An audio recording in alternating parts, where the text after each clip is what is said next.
Hola, ¿qué tal, estimados? Esperando que se encuentren muy bien. El día de hoy vamos a ver las características de la sociedad colonial en América.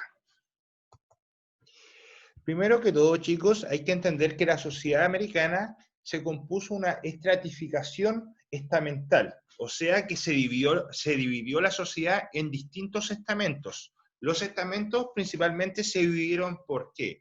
Por linaje familiar, por el lugar de nacimiento, la apariencia física y el color de la piel, lo cual dio origen a una sociedad pigmentocrática, o sea que dependía del color de piel, tu ascenso o tu descenso en la estamento social.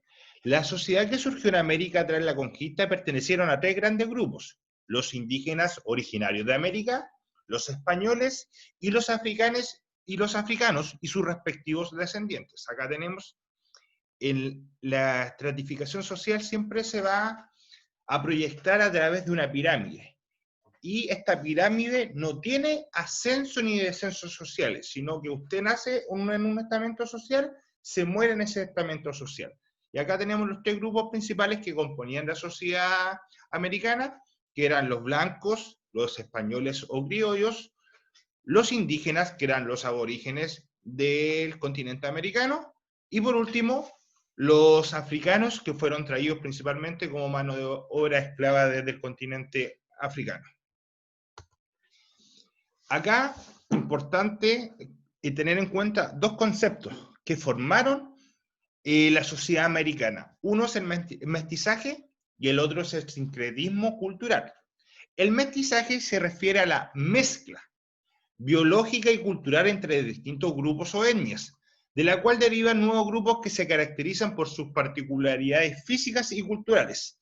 O sea, en el mestizaje se mezclan grupos ya sea africano con español, español con indígenas, y del fruto, del hijo o la hija, van a ser el mestizo.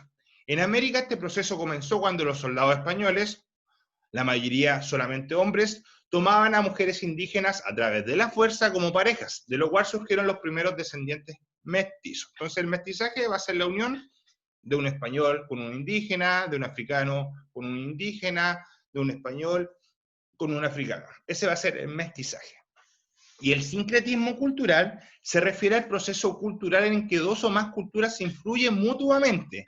O sea, se influyen la sociedad europea, influye a la sociedad americana y la sociedad americana influye a la sociedad europea. ¿En qué aspecto se vio esto? Se vio en el sincretismo lingüístico, o sea, en el lenguaje. Hasta el día de hoy nosotros ocupamos muchas palabras del mapudungún, o como en Perú se ocupan muchas palabras del quechua. Entonces sigue vigente ese sincretismo cultural. No está presente solamente en el lenguaje castellano, sino que también tenemos palabras de los pueblos originarios.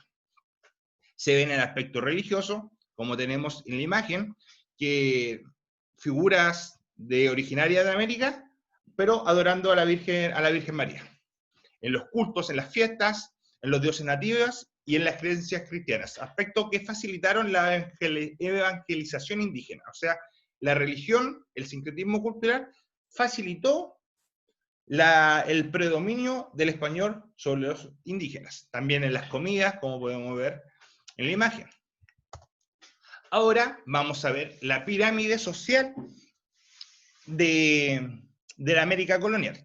En primer lugar, en la cúspide estaban los peninsulares, o sea, las personas que venían de la península ibérica. Los originarios de España fueron el estrato superior de la sociedad. Detentaban el poder político y militar, pues se ocupaban los cargos públicos de la administración. Entonces, los que estaban en la cúspide, los que podían postular a los cargos de gobernadores, virreyes, tenían la mayor hacienda, eran los peninsulares, los que están aquí arriba. En segundo lugar, un poco más abajo, tenemos los criollos, que son los descendientes de los europeos nacidos en América. O sea, los hijos de los peninsulares, los que nacieron en el suelo americano, van a ser conocidos como los criollos. Por un largo tiempo no pudieron acceder a cargos públicos de importancia y tampoco a cargos militares. Entonces aquí empezó a generar un malestar en los criollos, que después vamos a ver en qué terminó. Al medio van a estar los mestizos, lo que ya hablamos, lo que era la mezcla de peninsulares con indígenas o con esclavos salían los mestizos, descendían de los europeos e indígenas. En Chile, así como en gran parte de América, fueron del grupo mayoritario de la población. Otros grupos mestizos fueron los mulatos, mezcla de africanos y europeos, y los zambos, mezcla de indígenas y africanos. A pesar de ser libres, sus derechos eran mínimos, no tenían los mismos derechos que los criollos y mucho menos que los peninsulares. Indígenas, los que tenemos acá, vivieron la catástrofe demográfica que vimos en videos anteriores, cómo fue la reducción abismal de la población indígena. Fueron objeto de la evangelización y entregados como mano de obra forzada por medio de la encomienda. En Chile hubo grupos que resistieron al dominio español, como los mapuches. Y por último, en la base de la pirámide social, o en la parte más abajo, personas de origen africano. En general tenían el menor estatus social y en algunas de las zonas fueron uno de los grupos numerosos, principalmente en la zona Brasil, en el Caribe, parte de Colombia, en las islas del Caribe. Llegaron a América como esclavos, condición que traspasaron a sus descendientes. Esto era la sociedad americana colonial.